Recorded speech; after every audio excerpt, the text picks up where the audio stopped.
Topic है forest fire, दावानल।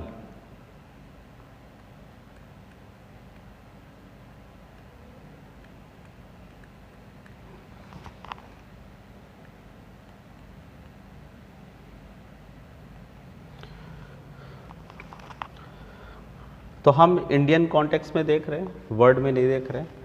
तो हमारे यहाँ पर भी कुछ क्षेत्र हैं जहाँ पर ये बहुत बड़ी समस्या के रूप में आपका फॉरेस्ट फायर दिखाई देता है। वो क्षेत्र है हमारा वेस्टर्न हिमालय,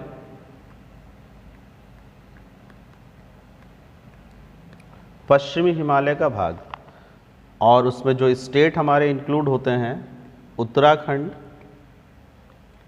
हिमाचल प्रदेश, ये उसके अलावा गुजरात, राजस्थान,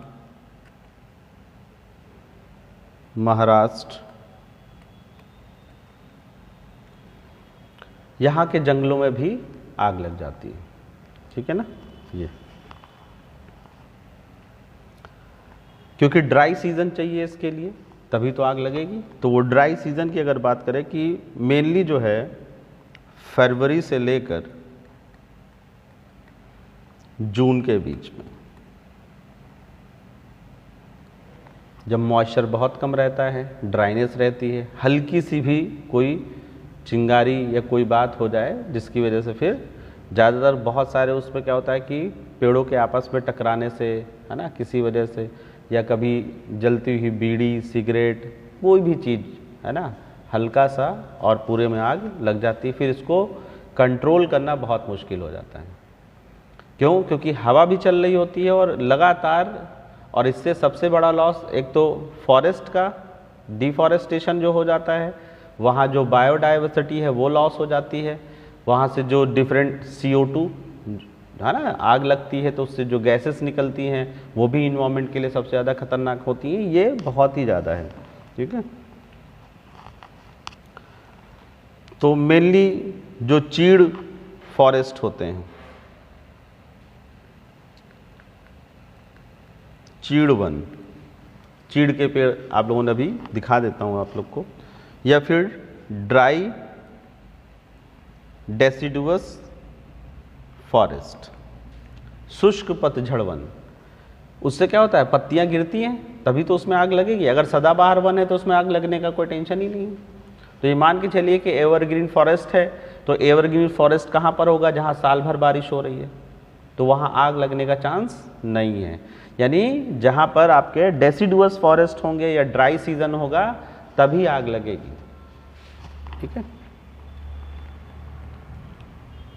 आपके जहाँ पर स्पाइंस या कटीले वन पाए जाते हैं, जिनकी लकड़ी भी बहुत जल्दी आग पकड़ लेती है। ठीक है, चीड़ के साथ क्या है, इसमें आपने ट्री वगैरह में देखा होगा ऐसे लैक्टिक, ये बिल्कुल गोंद जैसा निकलता है ना, ऐसे छाल के ऊपर बहते हुए देखा होगा, रेजिन कहते हैं इसको,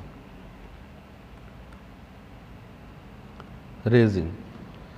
ये बहुत जल्दी आग पकड़ लेता है और वैसे इसका यूज़ होता है घर वगैरह में। हम लोग के यहाँ पर वार्निश वगैरह करने के लिए, नहीं, वार्निश का नाम सुना होगा आप लोगों ने, वही चीज़ है ये। तो ये बहुत जल्दी आग पकड़ता है, रेजिन। तो इसमें चीड़ में क्या है, बहुत रेजिन निकलता है और वो पूरा का पूरा जो स्टेम होता है उसके ऊपर निकला हुआ रहता है। तो उस पर अगर हल्का सा भी है तो आग बहुत तेज़ी से, पेट्रोल का काम, एक होता ना, आप ऐसे आग लगाएं लकड़ी में तो बुझ जाती, फिर आप उसमें जब पेट्रोल डाल देते हैं और फिर आग लगाते हैं तो लकड़ी, वही हाल यहाँ पे। तो देखिए,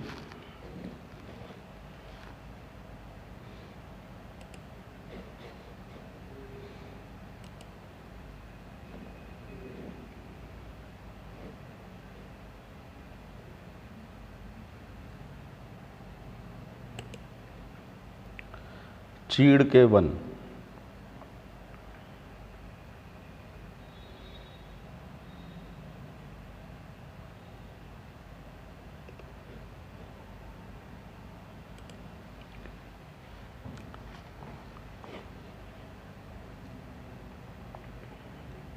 कोनिफर्स है ये आपका, पाइन्स जिसको कहते हैं जी, ये वाले, ठीक है, पाइन ट्री जो होते हैं वही है ये। इसमें देखिए रेजिन, इसी से रेजिन निकाला भी जा रहा है, देखिए यहाँ पर बकायदा दिखा रहे हैं, क्योंकि वार्निश वगैरह के लिए देखिए इसका जो मिल्क होता है ना, तो इसकी बार्क को हटा देते हैं, मिल्क यहाँ देखिए पॉलीथीन में इकट्ठा हो रहा है, यही है रेजिन। और ये बहुत ही ज्वलनशील होता है ना, बहुत जल्दी फायर या आग पकड़ लेता है। तो इसी वजह से इसके वनों में इस तरह की, जहाँ पर पाइन्स के ट्री होते हैं वहाँ पर और जल्दी आग पकड़ती है। और फिर उसको, भाई अगर लकड़ी है, बहुत सारी लकड़ी हो और सभी पेट्रोल में भीगी हुई हो, तब उनकी आग को बुझाना थोड़ा सा मुश्किल हो जाता है, बस ये है। और इसी रेजिन से वार्निश बनाई जाती है और उसी घर पे दरवाजे और वो सब शाइनिंग किए जाते हैं, क्योंकि वो लकड़ी का ही पार्ट होता है, इसीलिए वो उसको मजबूती प्रदान करता है ना। ये है आपका।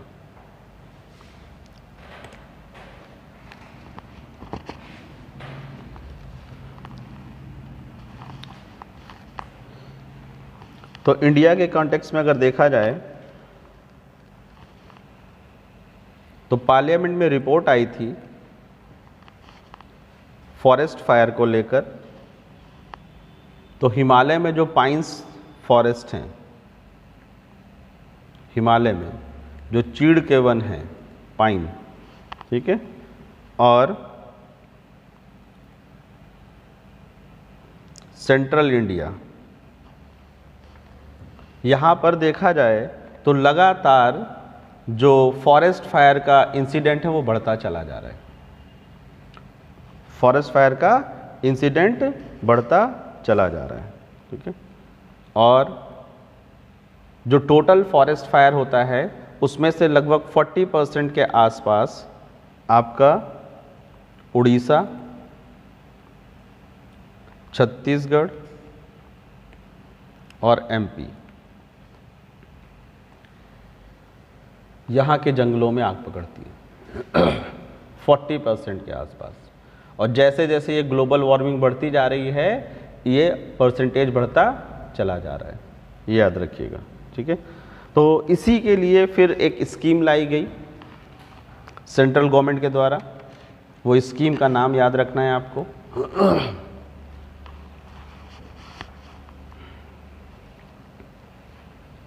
स्कीम का नाम है intensification of forest management scheme. Intensification of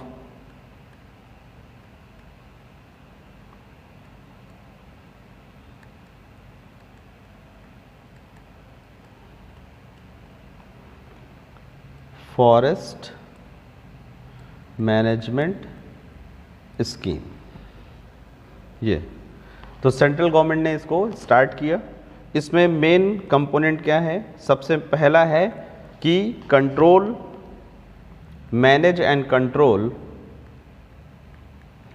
forest fire, जो दावानल है उसका प्रबंधन करना और उस पर नियंत्रण स्थापित करना।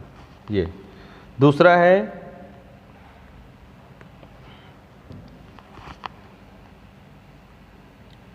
होली फॉरेस्ट, पवित्र वन। एक्चुअली बहुत देखिए, जो जनजातियां होती हैं, जो गांव वाले होते हैं, बहुत सारे जो फॉरेस्ट उनके आसपास होते हैं उनको वो पवित्र मानते हैं या फिर उनकी पूजा करते हैं।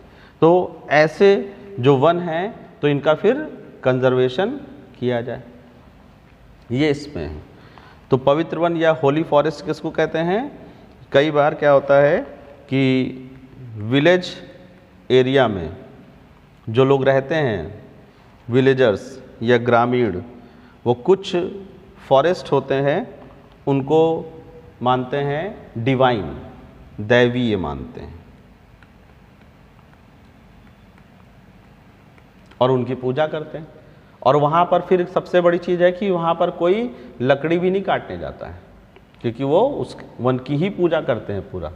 और तो कहते हैं ना वन देवता, अभी वो भेड़िया मूवी आई थी उसमें देखा था, है ना। तो वहाँ फॉरेस्ट फायर की बात नहीं थी, लेकिन वन देवी वन देवता की बात उसमें सुनने को मिली है ना। और इसीलिए वो जंगलों को काटने के लिए मना कर रहे थे, ये भी तो था, है ना, कि जंगल के देवता नाराज़ हो जाएंगे ये। और उसमें दिखाया भी गया है कि एक आत्मा है भेड़िया की, है ना, वो उस एरिया की, उस जंगल की रक्षा कर रही है। भेड़िया पिक्चर में यही तो दिखाया हुआ है ना। तो जो आपका होली फॉरेस्ट होते हैं, जो आपके पवित्र उपवन होते हैं, यहाँ पर कटिंग ऑफ ट्री वगैरह पूरी तरह से जो है प्रतिबंधित रहता है। ठीक है, अगला है इसी प्रोग्राम में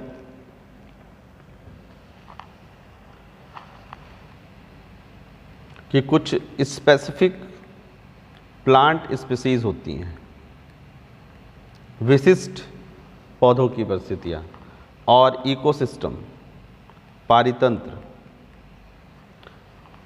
एक तो इनका कंजर्वेशन किया जाए, संरक्षण किया जाए, और अगर कहीं पर डिस्ट्रॉय हो चुके हैं तो हम उनको फिर से रिस्टोरेशन उनका करना शुरू करें, पुनर्बहाली।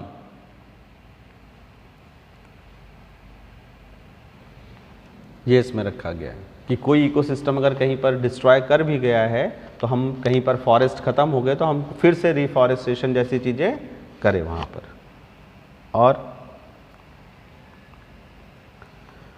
कुछ स्पीसीज़ होती हैं उनको अटैकर स्पीसीज़ कहते हैं, यानी उनको अगर उगा दीजिए तो फिर वो किसी और चीज़ को उगने नहीं देती। तो यहाँ पर है कंट्रोल यानी नियंत्रण and removal of attacking species, attacking species, क्योंकि ये सब क्या है, किसी एक इकोसिस्टम को पूरी तरह से डिस्ट्रॉय कर देती है। जैसे आपके घर में बागीचा है जिसमें आपने गुलाब सब लगाए हुए हैं, उसमें गुड़ाई उड़ाई बंद कर दीजिए, उसमें से घास हटाना बंद कर दीजिए। कुछ समय में घास पूरे उसको ऑक्युपाई कर लेगी और आपके जो बाकी के पौधे हैं वो ख़त्म हो जाएंगे। तो वो अटैकर स्पीसीज कहलाती हैं, जो अपने आगे किसी को भी चलने नहीं देती हैं, है ना। समझ गए कि नहीं। तो हमें क्या करना है, उसको कंट्रोल करना है, रिमूव करना है, ताकि जो इकोसिस्टम है वो डिस्ट्रॉय ना होने पाए। और है इस स्कीम में जो बैम्बू फॉरेस्ट होते हैं,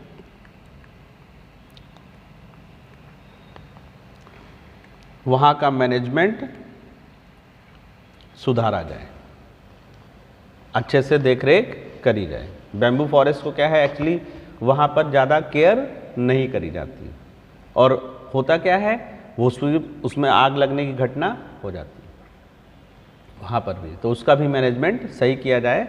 पत्ती वगैरह गिरती है तो उनको हटा दिया जाए, समय से हटा। देखिए, अगर ज़मीन पे पत्तियाँ कम होंगी तो उतनी ज़्यादा आग नहीं पकड़ेगी। जो ज़मीन पे पत्तियाँ होती हैं, अभी वो मूवी देख लीजिए, RRR देखी, RRR, है ना।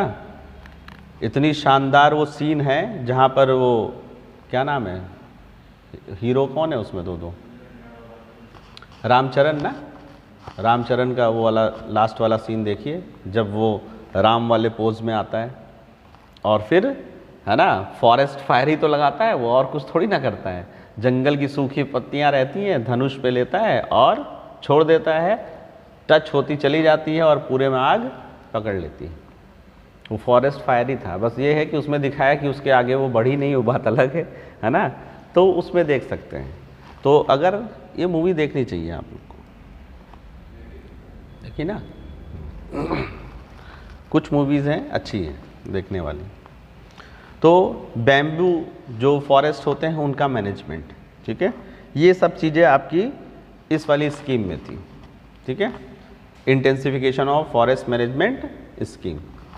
अगला एक और स्कीम है, मैंने पहले आपको एक क्लाइमेट चेंज एक्शन प्लान बताया था, याद आ रहा होगा आपको, national action plan for climate change, जलवायु परिवर्तन संबंधी राष्ट्रीय रणनीति, NAPCC, इसी का एक कंपोनेंट है वो है आपका national mission for green India. इसी का एक कंपोनेंट है जो नेशनल एक्शन प्लान बनाया गया है क्लाइमेट चेंज, उसी का है national mission for green India. उसमें देखिए क्या चीज़ें रखी गई टारगेट के लिए।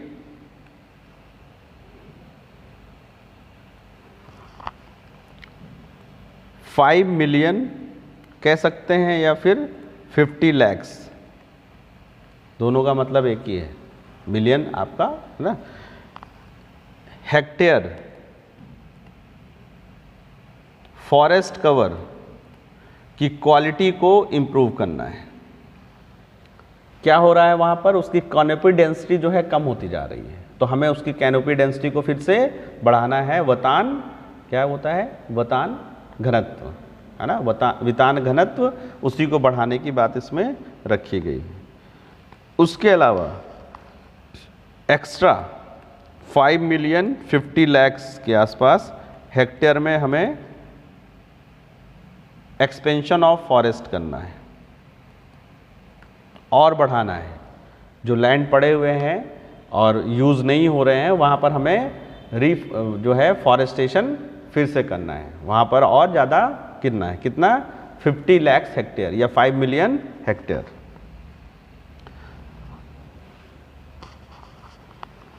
उसके अलावा क्या होते हैं कि आपने नाम सुना होगा अर्बन एरिया और रूरल एरिया, इसके बीच में एक फ्रिंज होता है, इसको कहते हैं रूरल अर्बन फ्रिंज, जहाँ पर दोनों की क्वालिटी मिलती है। जैसे आप लोग यहाँ से जाना शुरू करिए तो थोड़ी देर के बाद फिर आपको गांव जैसी मिलेगा, लेकिन प्योर गांव नहीं मिलेगा, है ना, तो वही रूरल अर्बन फ्रिंज कहलाता है, सीमांत। ये जो क्षेत्र है यहाँ पर हमें expansion of forest cover, one आवरण को बढ़ाना है इस क्षेत्र में भी, ठीक है। उसके अलावा हमें ध्यान देना है एग्रो फॉरेस्ट्री पे और सोशल फॉरेस्ट्री पे। दोनों में क्या अंतर है?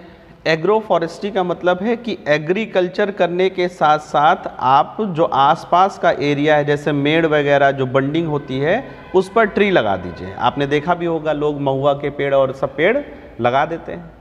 तो एग्रीकल्चर विद फॉरेस्ट्री, इससे क्या होता है कि एक तो जो बड़ा ट्री होता है वो डेसिडुअस फॉरेस्ट हो या जो भी है, उसकी लीव्स गिरेंगी, ह्यूमस बनेगा, ठीक है ना। बहुत गर्मी के मौसम में जो सनलाइट है उसकी इंटेंसिटी को रोकेगा कौन? जो एग्रीकल्चर फील्ड होगी। तो एग्रो फॉरेस्ट्री इसको कहते हैं, जब एग्रीकल्चर के साथ साथ जो किनारे की तरफ मेड़ वगैरह होती हैं या थोड़ा सा जगह खाली होती है, वहाँ पर हम कोई पेड़ उगा लेते हैं। ये है इसमें, ठीक है। तो इससे क्या होता है कि जो पेड़ हमने यहाँ पर उगाया उसकी लीव्स गिरेंगी, ह्यूमस बनेगा, है ना, लीव्स गिरेंगी, ह्यूमस बनेगा। और जब बहुत गर्मी पड़ेगी तो सन रेस को के पेनिट्रेशन को कम करेगा, ठीक है, ये है। और वैसे ही जैसे ही क्या होता है, जैसे ही सर्दियाँ आती हैं वैसे इनकी पत्तियाँ गिर जाती हैं, है ना। और जब पत्तियाँ गिर जाती हैं तो सर्दियों में धूप भी मिल जाती है फिर खेत के पौधों को या फिर एग्रीकल्चरल फील्ड को। और सोशल फॉरेस्ट्री में क्या होता है कि यहाँ पर गवर्नमेंट का जो लैंड होता है, गवर्नमेंट गांव वालों को दे देती है और पौधे दे देती है खरीद के, और कहती है कि आप लोग यहाँ पर एक फॉरेस्ट जैसा कुछ कर लीजिए जो आप लोगों के काम आएगा। इसी को सोशल फॉरेस्ट्री कहा जाता है, ठीक है ना। यहाँ पर गवर्नमेंट का जो अपना खुद का लैंड होता है वो गांव वालों को दे देती है, फिर उनको पौधे भी खरीद के देती है और फिर गांव वाले उसको यूज़ करते हैं। ये तो इससे क्या होता है, एक तो देखिए यहाँ पर जब फॉरेस्ट या ट्री लगाए जाएंगे तो सॉइल कंजर्वेशन होगा, एक तो इरोजन रुकेगा आपका, मृदा संरक्षण, इससे सबसे बड़ी चीज़ होती है। चाहे एग्रो फॉरेस्ट्री हो चाहे सोशल फॉरेस्ट्री, जब ट्री लगाए जाते हैं तो वो मिट्टी को रोक कर रखते हैं, तो सॉइल कंजर्वेशन होता है इससे आपका, ठीक है। और जो सोशल नीड्स होती हैं वो भी पूरी होती रहती हैं, कभी लकड़ी की ज़रूरत पड़ती है, कभी है ना उसके फ्रूट से कुछ बनना हो, जो भी नीड्स वगैरह होती हैं। फिर बरगद का पेड़ लगा दिया तो सोशल नीड अलग से पूरी हो रही है, पूजा पाठ चल रहा है था कि नहीं होता है। ये नीम का लगा दिया तो पूजा, हमको लगता है कई पेड़ों पे पूजा हमने करते हुए देखा है लोगों को। यह सामने वाला कौन सा है, काहे का है? बरगद है, तो बस बढ़िया है। पीपल और बरगद है ना, बरगद पे तो भूत नहीं, पीपल पे तो भूत बैठते हैं। चलिए, उसके अलावा क्या होता है, इन्वायरमेंट का कंजर्वेशन होता है, पर्यावरण का संरक्षण होता है इससे, और इकोसिस्टम का, ये चीजें होती हैं, ठीक है। और क्या है इस प्रोजेक्ट में आपका, जो वेटलैंड हैं जो डिस्ट्रॉय होते जा रहे हैं, नम भूमि, उनका रिस्टोरेशन करना, पुनर्उद्धार, है ना, समाप्त होते जा रहे हैं जो, हमें क्या करना है, उन वेटलैंड्स को फिर से रिस्टोरेशन उनका करना है, उनका पुनरुद्धार करना है, ताकि वो फिर से वहाँ पर बायोडाइवर्सिटी और सारी चीज़ें डेवलप हो सके। बहुत सारे ग्रुप्स होते हैं जो अपने लाइवलीहुड के लिए फॉरेस्ट पे डिपेंडेंसी होती है, फॉरेस्ट के फ्रूट्स पर, वहाँ का जो वुड होता है, लकड़ी, उसी को बेच कर और सारी चीज़ों पे, तो हमें इनकी डिपेंडेंसी को कम करना है, कोई दूसरे रोजगार के अवसर देने हैं ताकि जंगलों को ना काटें। बहुत सारे होते हैं ग्रुप्स ऐसे, ट्राइबल ग्रुप्स जो जंगलों पर ही अपनी आजीविका करते हैं, ठीक है। यह है इस वाले प्रोग्राम में आपका। एक और प्रोग्राम है आपका नेशनल एफॉरेस्टेशन प्रोग्राम, इसी से जुड़ा हुआ है आपका राष्ट्रीय वनीकरण कार्यक्रम।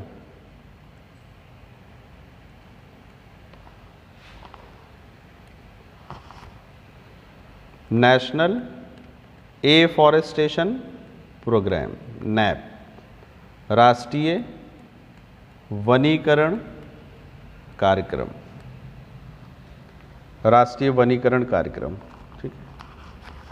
तो एक बोर्ड है हमारे यहाँ पर, NAEB, national afforestation and eco development board, national afforestation and eco development board, वही इस प्रोग्राम को चला रहा है आपका। राष्ट्रीय वनीकरण कार्यक्रम जो है वही इसको चला रहा है, और इसके लिए पीपल्स पार्टिसिपेशन को भी उसने ध्यान दिया है, जन सहभागिता, उनके माध्यम से ये है। इसको 3 लेवल पे चलाया जा रहा है, त्रिस्तरीय, 3 लेयर। स्टेट लेवल पर इसको देखने के लिए राज्य के स्तर पर आपकी है स्टेट फॉरेस्ट डेवलपमेंट एजेंसी,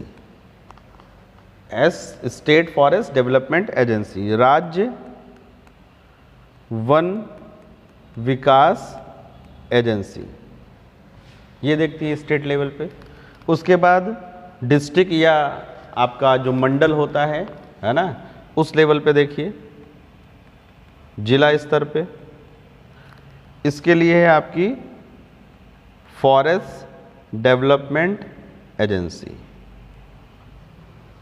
बस स्टेट हटा दीजिए, यहाँ वाली को क्या कह रहे हैं आपका, वन विकास एजेंसी, डिस्ट्रिक्ट लेवल पे। उसके अलावा आपकी जॉइंट फॉरेस्ट मैनेजमेंट कमेटीज़ होती हैं जो रूरल लेवल पे काम करती हैं, ग्रामीण स्तर पर। जॉइंट फॉरेस्ट मैनेजमेंट कमेटीज, संयुक्त वन प्रबंधन समितियां,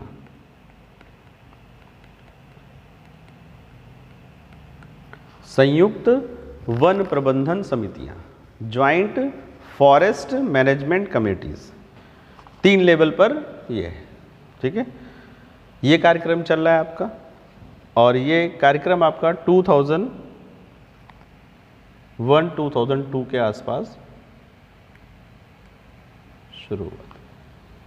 उसके अलावा देखिए, ग्रीन हाउस गैस के इमिशन को कम करने के लिए, कंट्रोल करने के लिए भी प्रोग्राम चल रहा है और वो फॉरेस्टेशन से जुड़ा हुआ है और वो कई बार पूछा जा चुका है, रेड और red plus.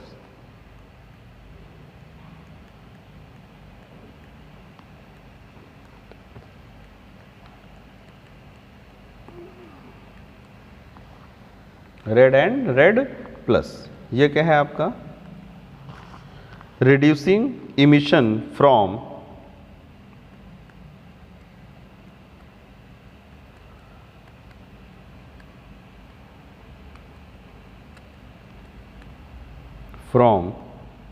deforestation and forest degradation, deforestation and forest degradation, यानी वनों के कटाव से और वनों के निम्नीकरण से होता क्या है कि जब वन काट दिए जाते हैं तो जितनी CO2 को एब्जॉर्ब करने वाले थे वो अब नहीं होगी एब्जॉर्ब, जितनी ग्रीन हाउस गैसेस को एब्जॉर्ब करने वाले थे अब नहीं होगी, तो इससे भी तो परसेंटेज बढ़ रहा है ना भाई। लगातार CO2 जो निकल रही है उसको एब्जॉर्ब करने का काम कौन करते हैं, प्लांट्स। अगर प्लांट्स, तो डिफॉरेस्टेशन करने से क्या होता है कि वो CO2 का लेवल भी एक्स्ट्रा बढ़ जाता है जो वो वाले ट्री एब्जॉर्ब करने वाले थे, तो उसी को रोकने का काम है इसमें, इस प्रोग्राम में। क्योंकि मान लीजिए कोई एक ट्री है, वो हर साल 1 टन कार्बन डाइऑक्साइड एब्जॉर्ब कर लेता है, अगर उस पेड़ को काट देंगे तो अब वो एब्जॉर्प्शन ना होकर वो इन्वायरमेंट में पड़ी रहेगी, तो CO2 का लेवल तो इससे भी बढ़ रहा है, 2 तरीके से बढ़ रहा है, इमिशन भी बढ़ रहा है और रीअब्जॉर्प्शन कम होता जा रहा है, 2 तरीके से बढ़ रहा है, ये भी याद रखिएगा, है ना, ठीक है। तो ये प्रोग्राम आया कहाँ से, तो इन्वायरमेंट से जुड़ा हुआ, मैंने यूनाइटेड नेशन का आपको बताया था, United nation framework convention on climate change. इनकी जो मीटिंग होती है, इसमें जो कंट्री पार्ट करते हैं उनको कहा जाता है पार्टीज, और इनकी मीटिंग को कहा जाता है कॉन्फ्रेंस ऑफ पार्टीज। तो इसी की मीटिंग में जो है ये थॉट डेवलप किया गया था, रेड वाला, ठीक है, कि हमें डिफॉरेस्टेशन को रोकना पड़ेगा ताकि जो इमिशन है, वरना क्या है, आप CO2 का लेवल कम करिए, मान लीजिए चिमनी के माध्यम से, ठीक है, वहाँ पर फिल्टर लगा के, लेकिन अगर ट्री काटते चले जाएंगे लगातार तो CO2 का लेवल बढ़ता ही चला जाएगा उसके बावजूद, ठीक। तो इसकी रिपोर्ट में था कि जो टोटल हमारे यहाँ पर ग्रीन हाउस गैसेस का इमिशन बढ़ा है उसमें से 17% तो इसलिए बढ़ गया है क्योंकि डिफॉरेस्टेशन हो गया है, यानी टोटल जो इमिशन एक्स्ट्रा हुआ है उसमें 17% जो इंक्रीज हुआ है वो तो इसलिए हुआ है कि उसको फॉरेस्ट एब्जॉर्ब करते थे, उन फॉरेस्ट को हमने काट दिया है, तो टोटल का 17% तो यही है। तो लगातार अगर हम पेड़ काटते रहेंगे तो ये वाला तो बढ़ता ही रहेगा ना हमेशा, तो हमें डिफॉरेस्टेशन को भी रोकना होगा हर हाल में, ठीक है। तो डिफॉरेस्टेशन और सबसे ज़्यादा CO2 का इमिशन होता है आपका एनर्जी सेक्टर से, थर्मल पावर प्लांट्स वगैरह से। तो थर्मल पावर प्लांट के बाद सेकंड नंबर पर कहीं से CO2 का परसेंटेज अगर बढ़ रहा है तो वो डिफॉरेस्टेशन है। डिफॉरेस्टेशन की वजह से जितना CO2 एब्जॉर्ब नहीं हो पा रहा है वो सब का सब इन्वायरमेंट में रह जाता है। तो इंक्रीमेंट या इंक्रीज जो हो रहा है कार्बन डाइऑक्साइड के परसेंटेज में, उसका एक बहुत बड़ा कारण डिफॉरेस्टेशन है। 17% इंक्रीज तो केवल इसी वजह से हो गया है, ये इसकी रिपोर्ट में कहा गया है और इसी वजह से ये प्रोग्राम लाया गया। इसमें क्या है देखिए,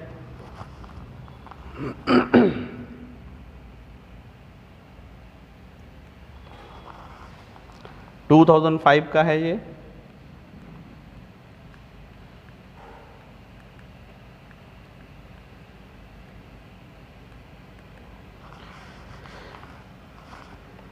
इसमें क्या है कि देखिए जो आपके ट्री होते हैं वो कार्बन एब्जॉर्ब कर लेते हैं CO2, है ना।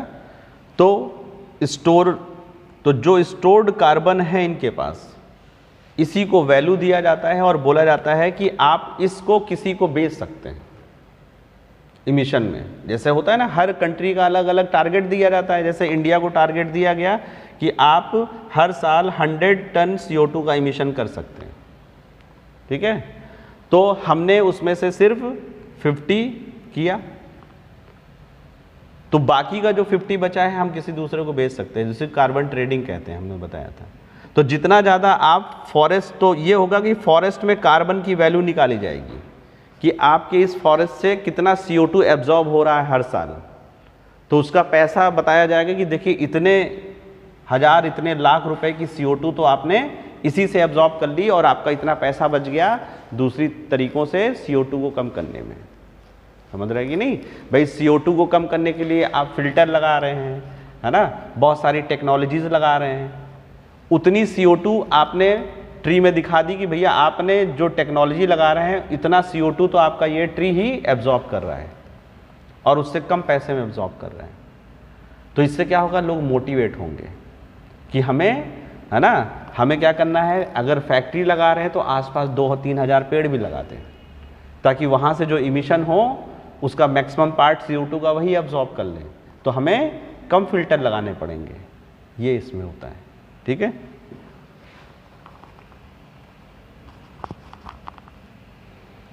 तो इससे क्या होता है कि जो डेवलपिंग कंट्रीज़ है, क्योंकि डेवलपिंग कंट्रीज़ या विकासशील देश जैसे भारत हैं, इनको ही छूट मिली हुई है कि भैया आपको विकास करना है और आप अभी जो है कोयले का थर्मल पावर प्लांट को बंद नहीं करेंगे। तो इससे ये सारी चीज़ें होती हैं। तो उसी में हो गया कि अगर आप जितना कम करेंगे उतना आप किसी दूसरे को बेच भी सकते हैं, उसको कार्बन ट्रेडिंग कहते हैं। ये इस प्रोग्राम में रखा गया है आपका। फिर बाद में इसका एक्सपेंशन किया गया, कुछ चीज़ें और जोड़ी गई और तब ये REDD+ कहलाने लगा। इसमें ये हो गया कि अब जो फॉरेस्ट लगे हुए हैं उनका हम साइंटिफिक मैनेजमेंट करें, यानी कि लॉस ना होने पाए, ऐसा मैनेजमेंट करें कि फॉरेस्ट फायर ना लगने पाए और उससे बहुत सारी इकोनॉमिक एक्टिविटीज़ की चीज़ें, रिसोर्सेज अगर हैं तो हम उनका यूज़ भी कर लें और फॉरेस्ट भी बना रहे। तो अब अगले उसमें था कि जो फॉरेस्ट है भी उनका हम लोग साइंटिफिक मैनेजमेंट, वैज्ञानिक प्रबंधन करें। और क्या करना है कि जो फॉरेस्ट में आपका कार्बन स्टोरेज है, भाई पौधे CO2 एब्जॉर्ब करते जा रहे हैं ना, इस स्टोरेज को और बढ़ाया जाए और ज़्यादा पेड़ लगाए जाए, कैनोपी डेंसिटी को और ज़्यादा बढ़ाया जाए। ये चीज़ सेकंड वाले में कर दिया गया, ठीक है ना।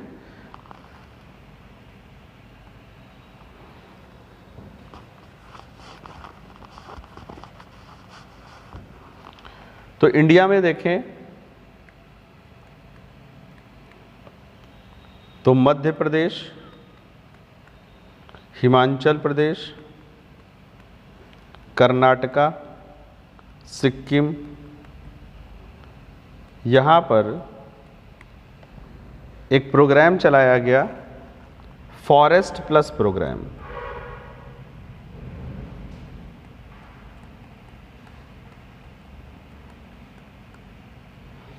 और इसमें हेल्प किसने किया? यूनाइटेड नेशन की एजेंसी है USAID, United state agency for international development, United state agency for international development, इसके हेल्प से चलाया जा रहा है, ठीक है। तो REDD+ जो प्रोग्राम है उसको इसी का एक कंपोनेंट के रूप में कर दिया गया है और नाम क्या रखा गया है यहाँ पर? Forest plus programme. स्टेट कौन कौन से हैं? MP याद रखिएगा, हिमाचल प्रदेश याद रखिएगा, कर्नाटका याद रखिएगा और सिक्किम, ये 4 स्टेट। ये आपका फॉरेस्ट का हो गया, ठीक है।